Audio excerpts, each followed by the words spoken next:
안녕하세요. 김어준입니다. 문재인 대통령이 취임했습니다.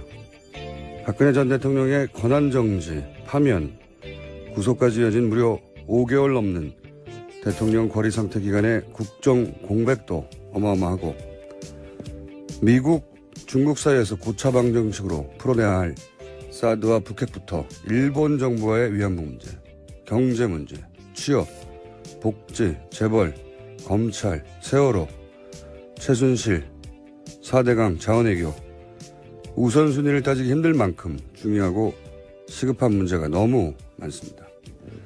대선 기간 각 후보, 지지자들 간 주고받았던 거친 공방으로 인한 상처도 여전히 시립니다. 생각해보면 작년 가을부터 대한민국 전체가 촛불과 탄핵과 대선으로 숨고를 사이도 없이 정신없이 달려왔습니다. 해서 이제 이 말을 꼭 하고 싶습니다. 대통령도 국민도 이제 숨 좀 돌리고 합시다. 한 템포만 늦추고 한 발짝만 뒤로 물러서서 한 뼘만 서로에게 관대해지고 조금만 더 크고 조금만 더 길게 보고 숨 좀 돌리고 합시다. 갈 길이 멉니다. 김어준 생각이었습니다.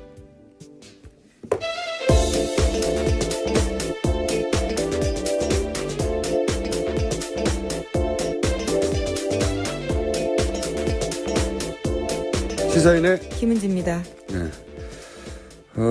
어제 문재인 대통령이 굉장히 바빴어요, 보니까. 일정이 많았습니다. 네. 엄청 바쁘더라고요. 네. 우선 이제 취임식도 했고요. 네. 초간단했죠? 네, 국회에서 정말 간단하게 했는데 이례적으로 300명 자리밖에 만들지 않았었고요. 네. 또 예산도 딱히 들지 않았다고 합니다. 예산이 뭐 들 게 없더라고요, 보니까. 네, 박근혜 전 대통령 취임식 때 30억 넘게 들었다고 하던데요. 비교가 되죠. 뭐 돈의 문제이기도 하지만 지금 뭐 취임식을 따로 준비하고 할 겨를도 없고요. 네. 굉장히 간소하고 담백하게 그냥 끝났어요. 네. 본인 성격도 그래요. 아마 정식으로 취임식을 했더라도 네. 그렇게 크고 화려한 취임식은 아니었을 텐데 취임식으로는 아마 앞으로 보기 힘들 정도로 초간단. 네, 시민들과 셀카 같은 것들도 찍고요. 네. 굉장히 이례적인 상황들이 많이 보였습니다. 이제 앞으로 이제 5월에 그럼 대선이 계속 있느냐 이렇게 궁금하신 분들이 많던데 3월인 거죠. 네, 인수위 기간이 있기 때문입니다. 네, 3월에 앞으로는 이제 대선이 있는 겁니다. 네. 그러면 선거 운동 기간은 한겨울이 되는 거죠. 네, 굉장히 추울 때죠. 뭐 그런 일은 없어야겠지만 혹시라도 다음에 탄핵될 대통령은 가능하면 없어야죠. 여름에 좀 부탁드립니다. 없어야 합니다. 네. 한겨울에 이제 꽁꽁 손이 언 채로 유세도 해야 되고 지지자들도 예, 얼음판, 빙판으로 나가야 된다는 거야. 그렇습니다. 이왕은 앞으로는 3월에 있게 되는 겁니다. 대선은. 개헌이 있거나 또는 탄핵이 있지 않은 앞으로는 3월 대선이 됩니다. 자, 그리고 이제 눈에 띄었던 것은 경제기득 후보들 중에는 유승민 후보가 취임식에 자리를 했어요. 예. 네, 악수하는 모습 보였습니다. 다른 후보들은 아마도 일부러 이제 피해주는 게 예의다 이렇게 생각하신 분들도 있고 또는 오고 싶지 않았던 분들도 있을 수도 있죠. 근데 이유가 뭐였든지 간에 본인이 앞으로 계속 정치를 할 거면 유승민 이제 의원이라고 불러야 되겠네요. 유승민 의원처럼 오는 게 좋지 않았을까 하는 생각을 했어 보면서. 네, 승복하는 모습을 보여줬다라는 이미지를 남겼습니다. 그것도 그렇지만 이제 뭐 진심은 어떤지는 본인 마음에 들어가 봐야 되겠지만 축하한다는 뭐 그런 그래서 호감도 상승한 것으로 전반적으로. 자, 어제 뭐 취임 연설도 있었는데 못 들으신 분들 위해서 저희가 초압축 버전으로 잠깐 들려드리겠습니다. 저는 감히 약속드립니다. 2017년 5월 10일 이날은 진정한 국민 통합이 시작된 날로 역사에 기록될 것입니다. 광화문 시대 대통령이 되어 국민들과 가까운 곳에 있겠습니다. 사랑하고 존경하는 국민 여러분, 2017년 5월 10일 오늘 대한민국이 다시 시작합니다. 나라를 나라답게 만드는 대역사가 시작됩니다. 이 길에 함께해 주십시오. 저의 신명을 바쳐 일하겠습니다. 감사합니다. 네. 뭐 이런 전반적인 내용의 취임사가 있었습니다. 저희가 짧게 20초 버전으로 압축했고. 자, 그리고 바로 한 일이, 여의도를 갔죠. 네, 취임식 전에요. 먼저 야당 지도부들을 찾았습니다. 예. 오전에요. 그게 먼저였나요? 예. 네, 그랬군요. 야당 지도부를, 원래 이제 당선되면 야당부터 찾겠다고 하긴 했었는데, 실제로. 이것도 이제 처음 있는 일이라, 원래 주목을 많이 받았습니다. 자유한국당부터 정의당까지 쭉. 네, 당사를 방문해서. 직접 찾기도 했었고요. 예. 그리고 이제, 뭐랄까, 긴장 관계 속의 말들이 오가기도 했고, 나를 좀 숨기고, 예. 왜냐면 뭐, 이틀 전까지 서로 나를 세우고 싸웠으니까 금방 그게 해결되지 않겠죠. 그래서, 나를 숨기고 서로 약간 모난 대화를 다루기도 했고, 예. 아주 재밌었던 건 정의당 방문했을 때 멘트예요. 예. 정의당을 방문했더니 노회찬 원내대표가 그런 말을 했죠. 우리 당사를 찾은 첫 번째 대통령이에요. 네. 이렇게. 인상 깊었습니다. 예. 그런 멘트도 있어서 간단하게 어떤 얘기 했는지 예, 짚어보겠습니다. 남북관계, 안보 문제, 그리고 또 한미동맹, 뭐 이 부분은 저는 우리 자유한국당에서만 조금 협력을 해주신다면 있지 않을까 뭐 그렇게 기대를 하고요. 그래서 안보에 관한 중요한 정보들은 좀 공유해 나가서 함께 또 지혜도 모으고 그렇게 나가겠습니다. 네, 정우택 원내대표한테 하는 말입니다. 그러니까 이제 지금 남북 관계가 풀기 어려우니까 정보 공유할 테니 같이 좀 도와달라. 이렇게 돼서 정우택 원내대표는 이렇게 받았죠. 대통령께서 야당할 때보다 우리가 더 강한 야당이 될 것이다. 네, 맞받은 거죠. 예, 그러니까 좀 도와달라고 했더니 쉽지 않을 것이다. 우리가 더 강한 야당이 될 것이다.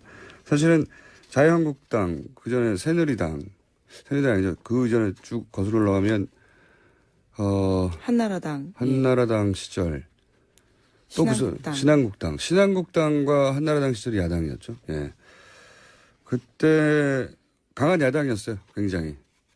예, 의석수도 많았고, 예, 굉장히 강한 야당이었고, 항상 강한 야당이었습니다. 네, 대여 투쟁들을 했었죠. 예, 굉장히. 이런, 주요 멘트는 이거였고요. 예, 그 다음은 의석수에 따라서 이제 국민의당 방문을 했습니다. 무슨 얘기를 했는지 먼저 들어보시죠. 우리 더불어민주당과 국민의당은 지금 우리가 다른 길을 걷고는 있지만 그냥 뿌리는 같은 정당이기 때문에 이렇게 조금 더 특별한 그 협력을 바람하지 않습니다. 오늘 문모입니다. 예, 아주 듣기 좋은 말씀이고 아주 감사드립니다. 예. 네, 박지원 원내대표한테 한 말입니다. 네, 문모닝당.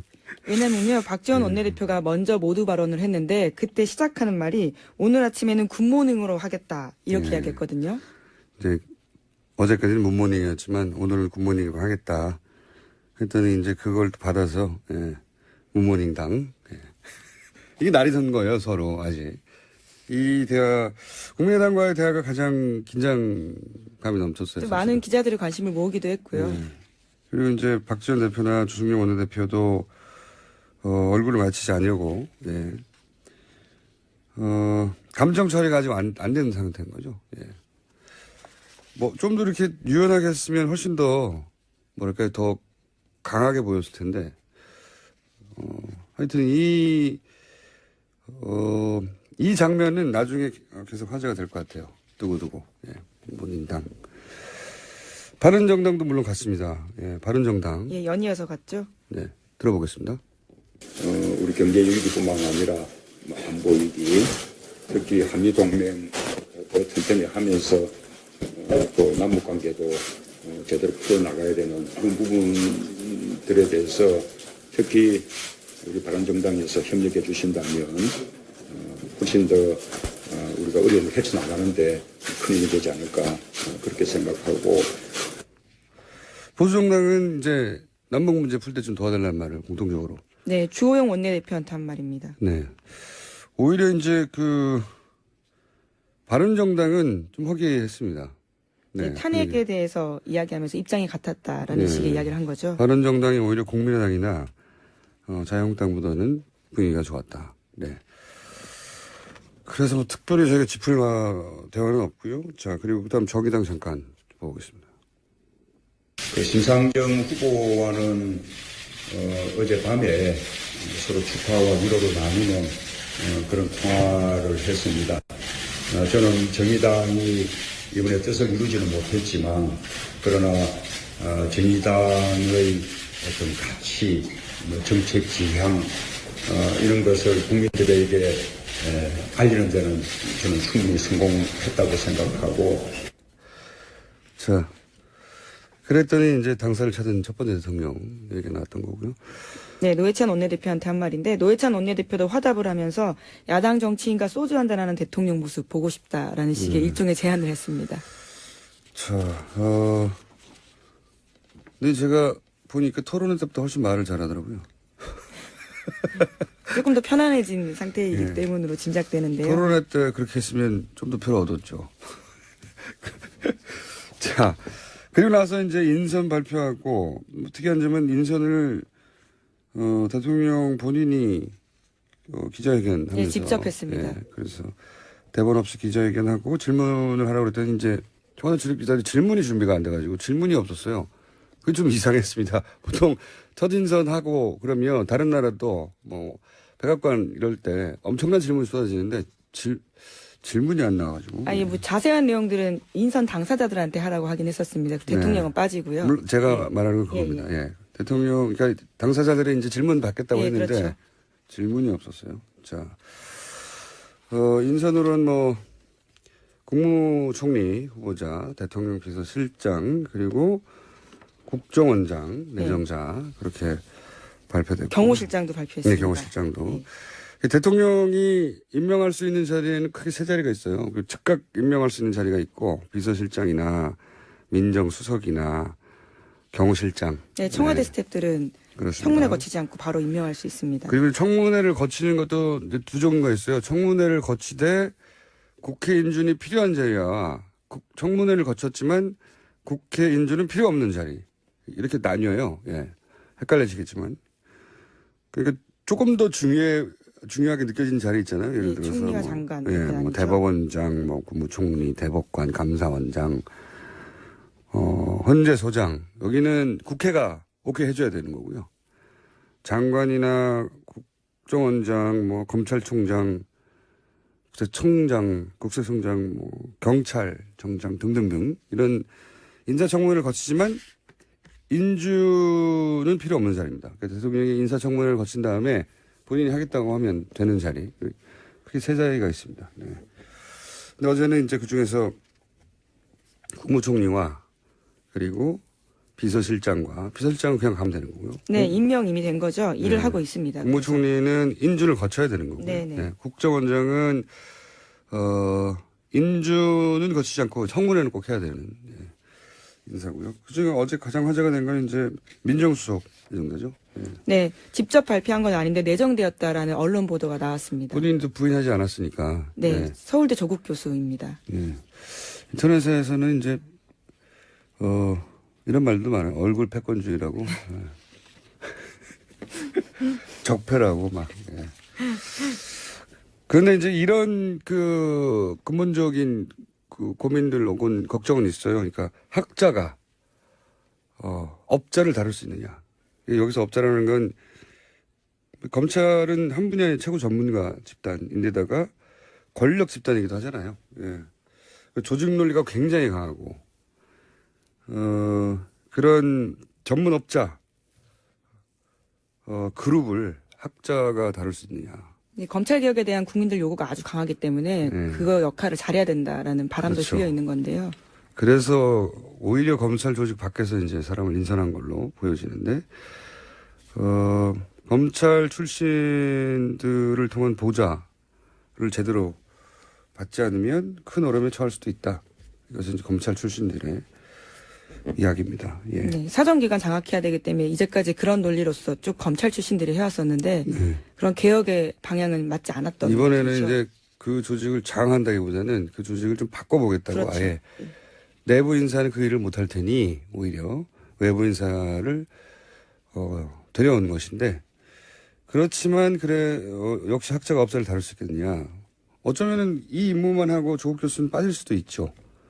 네, 그럴 수도 있을 수 있습니다. 많은 기대와 우려가 동시에 교차하는 자리고 국정원장에 대해서는 말들이 없어요. 굉장히 적임자다 하는 얘기가 많습니다. 네, 이미 국정원 3차장을 지낸 바가 있습니다. 네, 그리고 이제 남북 문제가 굉장히 지금 꼬여 있는데 제가 알기로는 김정일 당시 국방위원장을 가장 많이 만난 남한 사람이에요. 네, 그렇게 알려져 있습니다. 예.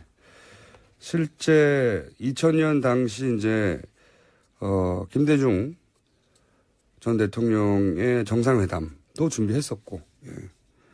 그리고 3차장도 했었고, 해서 이 이상 문재인 인력풀 중에 이 이상의 적임자가 있느냐. 그래서 아무 말이 뒷말이 없는 적합한 인사였다고 평가를 받고. 네, 또 국정원 개혁에 대한 요구도 굉장히 크잖아요. 네, 그러다 보니까요, 국정원 개혁 약속하는 후보자에 대한 기대도 큽니다. 예, 그래서 적임은 보통 하마평 여러 갈래로 나오는데 국정원장에 대해서는 말들이 없습니다. 잘 됐다고 다들. 그리고 이제 경호 실장은 이제 노무현 전 대통령의 마지막 경호 원이다. 네, 이렇게 봉화마을에까지서 있었죠. 네, 자전거 같이 타고 다니던 네, 유명한 사진입니다. 양반입니다. 네. 그런 인사들이 이제 이루어졌고요. 자, 그리고 다른 당 사정도 잠깐 짚어볼까요? 네. 네, 홍준표 전 후보, 전 지사는요, 어제 자신의 SNS를 통해서 자유대한민국을 위해 할 일이 남아있다. 세상이 다시 부를 때까지 기다리겠다. 이렇게 남겼습니다. 당 안팎에서는 홍 후보가 당권 도전 시사했다라는 해석도 나옵니다. 자유한국당의 홍준표 후보는 사실은 당의 지원을 적극적으로 받지 못했죠. 실제. 개인 기로가 거기까지 간 것이고. 예. 그리고 이제 계보가 없고, 실제 세가 없고, 본인의 계보라고 할 만한 현직 국회의원이 사실상 전무합니다. 그런 대선 후보도 처음이었는데, 사실상 자신의 계보가 전혀 없는 대선 후보로 2위까지 하긴 했는데 이제는 이제 대선이 끝났으니까요. 당권을 누가 잡냐 가지고 큰 계보 간의 격돌이 있을 것이고 홍준표 후보는 혼자 또다시 이제 당권에 도전해서 당권을 잡아보겠다. 뭐 이런 구상인 것 같습니다. 네. 예, 우선은 한 달 정도는 미국에 있다 올 거다라고 합니다. 한 달이면 그냥 국내 계셔도 되는데. 네. 예, 당대표 선거가 6월이나 7월 정도에 예상되어 있거든요. 네. 만약에 이제 귀국하면 저희가 인터뷰 한번 추진해서 전혀 다른 각도에서 인터뷰 한번 해보겠습니다. 자, 그리고 안철수 이제는 뭐라고 했나요? 전 의원. 예. 네, 전 의원도 입장을 냈습니다. 네, 어제 국민의당에서 선대위 해단식을 하면서 나온 메시지인데 안철수 전 의원은 당분간 휴식 취하겠다고 하면서도 좌절하지 않겠다라고 말했습니다. 재기 의사 밝힌 겁니다. 네, 삼수를 하겠다는 거죠. 네, 확실하게. 보통 이렇게 이제 대선에서 뭐 2번 정도 치고 나면 과거 김대중 전 대통령의 경우도 그랬고 일단은 정계 은퇴나 한 발 물러서는 포지션을 취했다가 한 최소한 2년, 3년 지나고 나서 복귀하거나 했는데 그럴 의사가 없다. 예, 지금부터 바로 준비에 들어가겠다. 그런 메시지인 것 같습니다. 네. 이제 본인의 의지는 그런데 안철수 전 의원이 문재인의 길을 갈 것인지 문국현의 길을 갈 것인지는 이제 앞으로 본인 하기 나름이겠죠. 갈림길에 서 있는 것 같고요. 만약에 이제 삼수를 한다면 앞으로 많은 기회가 있겠지만 자신이 있는 걸로 가지고 승부하는 게 좋겠다 그런 생각이 들었어요. 저는 이 메시지를 보면서 자신한테 부족하기 때문에 혹은 없는 것을 있는 것처럼 연기하거나 노력해서 커버하는 것으로는 그 전략을 수용해야 되지 않을까. 아주 간단한 예로 목소리도 그냥 본인 목소리를 하는 게 낫다. 저는 그거가 여하간 목소리로 상징되는 그냥 애초에 본인이 가진 것으로 승부하고 그걸 업그레이드하는 게 낫지 않겠나 그런 생각을 이 메시지를 보면서 했고요. 자, 한두 가지 정도 뉴스 더 짚어볼 수 있을 것 같습니다. 네, 어제 세월호에서요. 사람의 뼈로 추정되는 뼈가 2점 나왔습니다. 그렇군요. 세월호에 관련된 대선 막바지에 많은 분들이 잊고 있었는데 세월호 관련 뉴스도 앞으로 계속 저희가 네. 짚어드리기로 하겠고요. 추가 수습 기대하게 되는 상황인 거죠. 네, 아직은 그 뼈가 누구의 뼈인지 네, 한 달 정도 걸린다고 합니다. 네, 아직 DNA 분석하고요. 미수습자하고 미수습자의 뼈인지 아닌지는 전혀 확인되지 않은 상태로 예, 뼈 2점이 추가적으로 발견됐고 아주 오래 걸릴 것 같아요. 생각보다. 예, 인양만 하면 금방 될 줄 알았는데 지금 속도라면 몇 개월이 걸릴 수도 있을 것 같습니다. 네. 자, 하나 정도 짧게 짚고 끝낼 수 있을 것 같습니다. 네, 이제 표 분석이 본격적으로 되고 있는데 네. 문재인 대통령이 강남 3구에서도 첫 승리했다고 합니다. 그러니까 서울 25개 자치구에서 모두 이겼다라는 거죠. 그건 처음 있는 일이네요. 예. 진보 보수 무관한 게 대부분 이제 강남은 보수에서 항상 점령하고 나머지 지역은 야권 후보가 가져가고 서울 지역은 특히 그랬었는데 이번에는 전 지구가 다. 요 분석은 저희가 오늘은 뭐 간단하게 언급만 하고요. 요 분석은 전국을 가지고 앞으로 분석이 나올 테니까 차근차근 짚어보기로 하겠습니다. 지금까지 시사인의 김은지였습니다. 감사합니다. 안녕하세요. 김어준입니다. 문재인 대통령이 취임했습니다. 박근혜 전 대통령의 권한정지, 파면, 구속까지 이어진 무려 5개월 넘는 대통령 거리 상태 기간의 국정 공백도 어마어마하고 미국, 중국 사이에서 고차방 정식으로 풀어내야 할 사드와 북핵부터 일본 정부와의 위안부 문제, 경제 문제, 취업, 복지, 재벌, 검찰, 세월호, 최순실, 4대강 자원외교 우선순위를 따지기 힘들 만큼 중요하고 시급한 문제가 너무 많습니다.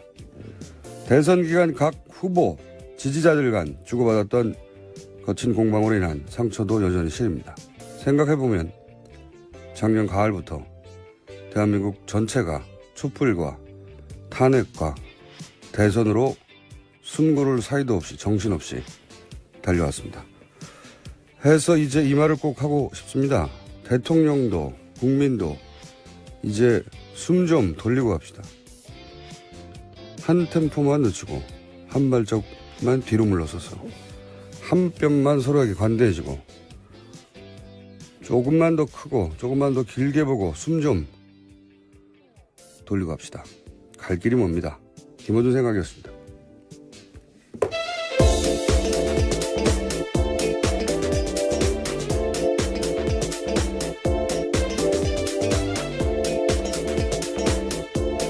시사인의 김은지입니다. 네. 어제 자, 그리고 이제 눈에 띄었던 것은 경제기득 후보들 중에는 유승민 후보가 취임식에 자리를 했어요. 네, 악수하는 모습 보였습니다. 다른 후보들은 아마도 일부러 이제 피해주는 게 예의다 이렇게 생각하신 분들도 있고 또는 오고 싶지 않았던 분들도 있을 수도 있죠. 근데 이유가 뭐였든지 간에 본인이 앞으로 계속 정치를 할 거면 유승민 이제 의원이라고 불러야 되겠네요. 유승민 의원처럼 오는 게 좋지 않았을까 하는 생각을 했어 보면서. 네, 승복하는 모습을 보여줬다라는 이미지를 남겼습니다. 그것도 그렇지만 이제 뭐 진심은 어떤지는 본인 마음에 들어가 봐야 되겠지만 축하한다는 뭐 그런 그래서 호감도 상승한 것으로 전반적으로. 자, 어제 취임 연설도 있었는데 못 들으신 분들 위해서 저희가 초압축 버전으로 잠깐 들려드리겠습니다. 저는 감히 약속드립니다. 2017년 5월 10일 이날은 진정한 국민 통합이 시작된 날로 역사에 기록될 것입니다. 광화문 시대 대통령이 되어 국민들과 가까운 곳에 있겠습니다. 사랑하고 존경하는 국민 여러분, 2017년 5월 10일 오늘 대한민국이 다시 시작합니다. 나라를 나라답게 만드는 대역사가 시작됩니다. 문재인 대통령이 굉장히 바빴어요, 보니까. 일정이 많았습니다. 네. 엄청 바쁘라고요. 네. 우선 이제 취임식도 했고요. 네. 초간단했죠? 네, 국회에서 정말 간단하게 했는데 이례적으로 300명 자리밖에 만들지 않았었고요. 또 예산도 딱히 들지 않았다고 합니다. 예산이 뭐, 들 게 없더라고요, 네, 보니까. 박근혜 전 대통령 취임식 때 30억 넘게 들었다고 하던데요. 비교가 되죠. 뭐, 돈의 문제이기도 하지만, 지금 뭐, 취임식을 따로 준비하고 할 겨를도 없고요. 네. 굉장히 간소하고 담백하게 그냥 끝났어요. 네. 본인 성격도 그래요. 아마, 정식으로 취임식을 했더라도, 네. 그렇게 크고 화려한 취임식은 아니었을 텐데, 취임식으로는 아마 앞으로 보기 힘들 정도로 초간단. 네, 시민들과 셀카 같은 것들도 찍고요. 네. 굉장히 이례적인 상황들이 많이 보였습니다. 이제 앞으로 이제 5월에 그럼 대선이 계속 있느냐, 이렇게 궁금하신 분들이 많던데, 3월인 거죠. 네, 인수위 기간이 있기 때문입니다. 네. 3월에 앞으로는 이제 대선이 있는 겁니다. 네. 그러면 선거 운동 기간은 한겨울이 되는 거죠. 네, 굉장히 추울 때죠. 뭐 그런 일은 없어야겠지만 혹시라도 다음에 탄핵될 대통령은 가능하면 없어야죠. 여름에 좀 부탁드립니다. 없어야 합니다. 네. 한겨울에 이제 꽁꽁 손이 언 채로 유세도 해야 되고 지지자들도 예, 얼음판, 빙판으로 나가야 된다는 거야. 그렇습니다. 이왕은 앞으로는 3월에 있게 되는 겁니다. 대선은. 개헌이 있거나 또는 탄핵이 있지 않은 앞으로는 3월 대선이 됩니다. 이 길에 함께 해 주십시오. 저의 신명을 바쳐 일하겠습니다. 감사합니다. 네. 뭐 이런 전반적인 내용의 취임사가 있었습니다. 저희가 짧게 20초 버전으로 압축했고. 자, 그리고 바로 한 일이, 여의도를 갔죠. 네, 취임식 전에요. 먼저 야당 지도부들을 찾았습니다. 네. 오전에요. 거기 먼저였나요? 예. 네, 그랬군요. 야당 지도부를, 원래 이제 당선되면 야당부터 찾겠다고 하긴 했었는데, 실제로. 이것도 이제 처음 있는 일이라, 원래 주목을 많이 받았습니다. 자유한국당부터 정의당까지 쭉. 네, 당사를 방문해서. 직접 찾기도 했었고요. 예. 그리고 이제, 뭐랄까, 긴장 관계 속에 말들이 오가기도 했고, 나를 좀 숨기고, 예. 왜냐면 뭐, 이틀 전까지 서로 나를 세우고 싸웠으니까 금방 그게 해결되지 않겠죠. 그래서, 나를 숨기고 서로 약간 모난 대화를 다루기도 했고, 예. 아주 재밌었던 건 정의당 방문했을 때 멘트예요. 예. 정의당을 방문했더니 노회찬 원내대표가 그런 말을 했죠. 우리 당사를 찾은 첫 번째 대통령이에요. 네. 이렇게. 인상 깊었습니다. 예. 그런 멘트도 있어서 간단하게 어떤 얘기 했는지 예, 짚어보겠습니다. 남북관계, 안보 문제, 그리고 또 한미동맹, 뭐 이 부분은 저는 우리 자유한국당에서만 조금 설명해 주신다면 어찌 않을까 뭐 그렇게 기대를 하고요. 그래서 안보에 관한 중요한 정보들은 좀 공유해 나가서 함께 또 지혜도 모으고 그렇게 나가겠습니다. 네, 정우택 원내대표한테 하는 말입니다. 그러니까 이제 지금 남북 관계가 풀기 어려우니까 정보 공유할 테니 같이 좀 도와달라. 이렇게 돼서 정우택 원내대표는 이렇게 받았죠. 대통령께서 야당할 때보다 우리가 더 강한 야당이 될 것이다. 네, 맞받은 거죠. 예, 그러니까 좀 도와달라고 했더니 쉽지 않을 것이다. 우리가 더 강한 야당이 될 것이다. 사실은 자유한국당, 그 전에 새누리당 아니죠. 그 전에 쭉 거슬러 올라가면 한나라당. 한나라당 시절 또 무슨 신한국당. 신한국당과 한나라당 시절이 야당이었죠. 예, 그때 강한 야당이었어요. 굉장히. 예, 의석수도 많았고, 예. 굉장히 강한 야당이었고 항상 강한 야당이었습니다. 네, 대여 투쟁들을 했었죠. 네, 굉장히 이런 주요 멘트는 이거였고요. 예, 그 다음은 의석수에 따라서 이제 국민의당 방문을 했습니다. 무슨 얘기를 하는지 먼저 들어보시죠. 우리 더불어민주당과 국민의당은 지금 우리가 다른 길을 걷고는 있지만 그냥 뿌리는 같은 정당이기 때문에 이렇게 조금 더 특별한 그 협력을 바람하지 않습니다. 오늘 문몬입니다.